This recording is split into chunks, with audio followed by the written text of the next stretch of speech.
Hello, students.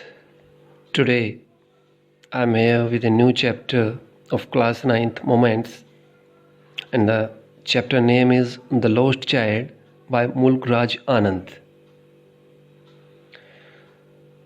The story is set in the spring season. As the winter season had just ended, all the people came out of their houses. They were cheerful as the chilling cold weather had ended. People conveyed through different modes: foot, horses, bamboo carts, and bullock carts. A little child was accompanied by his parents. He ran excitedly and often banged into his father's legs. He was full of life, excitement, and laughter. The child was attracted to the toys which were displayed at the various stalls. As he would be lagged behind, his parents would call him to come with them. The child was obedient and would walk towards them on being called, but his eyes would keep on looking at the toys that he wanted. As he reached them, he couldn't control his desire to buy a toy. He was familiar to the reaction that they would give. He knew that they would stare him, indicating denial to buy him the toy. The child knew the emotionless way in which they would stare at him. The child was unable to control his desire any longer. He said that he wanted to buy the toy. The father's eyes grew red with anger. He looked at the child just like a cruel ruler who was trying to oppress him. The mother became emotional due to the cheerful mood. Lovingly, she gave her finger to the child to behold and guided him to a place. She asked him to see what was in front of him. There was a vast field full of bright yellow-colored mustard flowers. They seemed like flowing streams of gold and were widespread. A group of dragonflies, black bees, and butterflies buzzed around, sucking the nectar from the flowers. The child looked at them as they flew around. But when one of them sat somewhere, he tried to catch them, but the teeny creatures would fly away the next instant. The mother called out to him as they started walking down the footpath. The child ran towards his parents. He walked next to them, but after a few steps, he stopped to see the insects who were coming out of the soil. Once again, the child was left behind. The parents called him again. They sat next to a well under the shady trees. The child once again ran and joined his parents. As the child entered the shady forested area, he was welcomed by a shower of flowers. He forgot his parents and started collecting the petals that had fallen. Just then he heard the cooing of doves and, excited to see them, he started chasing the birds, and in this process the petals fell from his hand. The parents called the child who was running and playing around a banyan tree. They lifted him and walked down a narrow twisting lanes through which they crossed the mustard fields and reached the fair. As they were about to reach the fair, the child saw huge crowds of people walking from all directions towards the fair. The dense crowd scared him, and he stepped back for a while, but the next moment he got attracted to the mind-boggling crowd of humanity.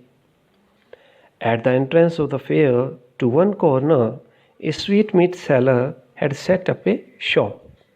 He was selling various sweets like gulab jamun, rasgulla, barfi, and jalebi. The sweets were displayed at different heights and were covered with foils of gold and silver. The boy's mouth watered when he sighted his favorite barfi. He expressed his desire to get one in a low voice because he knew that his request would be refuted by his parents. They would say that he was greedy for that barfi. As he did not expect that his demand would be fulfilled, he walked further. The next stall was that of a flower seller. He announced that he was selling garlands of gulmohar flowers. The child wanted one of those. He walked towards the basket of flowers and again announced his desire to have one in a low voice because he knew that his demand would not be fulfilled. They would refuse to buy him the flowers as they would say that they were cheap. Again, the boy walked ahead without expecting a reply from his parents. The next thing that the child came across was a balloon seller selling balloons of different colors of the rainbow. The boy was attracted to the shiny colors of the balloons and wanted to have them all. He knew that his parents would not buy the balloons for him as they would reason that he was too old to play with them. So the child walked further. Then he paused at a snake charmer who was playing a flute and the snake was twisting its neck to the music. The snake had coiled itself in a basket and had raised its head out. It bent and moved its neck gracefully like a swan. It seemed that the music of the flute was heard by the snake's invisible ears and created the effect of a waterfall on it, because it swayed its neck in a similar way.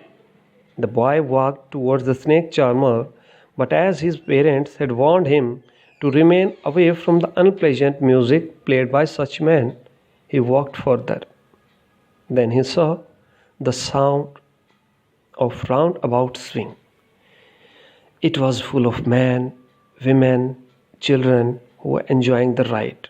The boy watched the people on the roundabout and then with a lot of courage and expressed his desire to go on the roundabout.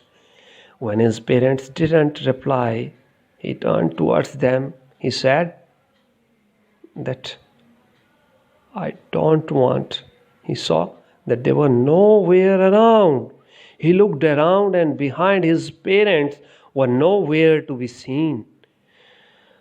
The boy cried loudly, jogged his body and ran here and there, calling out for his parents. He was full of fear and tears started rolling down his cheeks as he wailed and ran around. His turban opened and the clothes became muddy. After some time he gave up. The cloud had all around there, and the loud cries turned its mild sobs. He saw some people standing and talking and tried to find if his parents were among them. The laughter and talks of the people were meaningless for the child. He was simply searching for his parents. The boy ran towards the temple, which was crowded with people.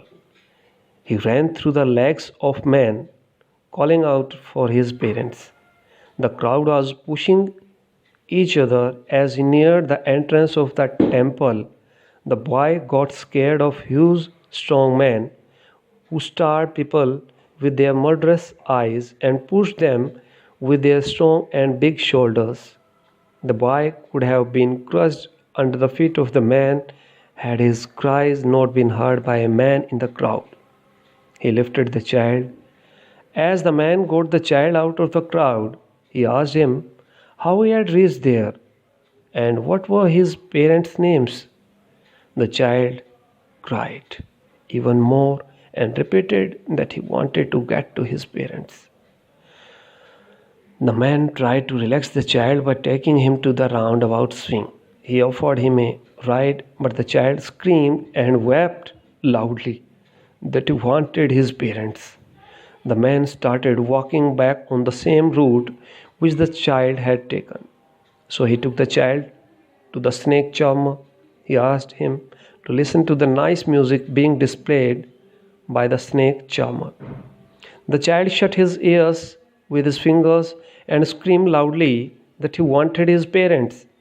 The man took the child to the bright colored balloons, hoping he might get cheered by seeing them. He offered a balloon to the child, but he turned away and wept for father. The man tried to make the child happy and took him to the flower seller. He asked him to smell the fragrance of the flowers and offered him a garland.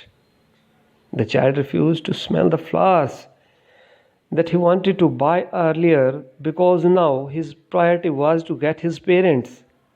Finally, the man took him to the sweet meat seller and offered to buy sweets for him. Still, the child did not want his favorite sweet but wanted his parents.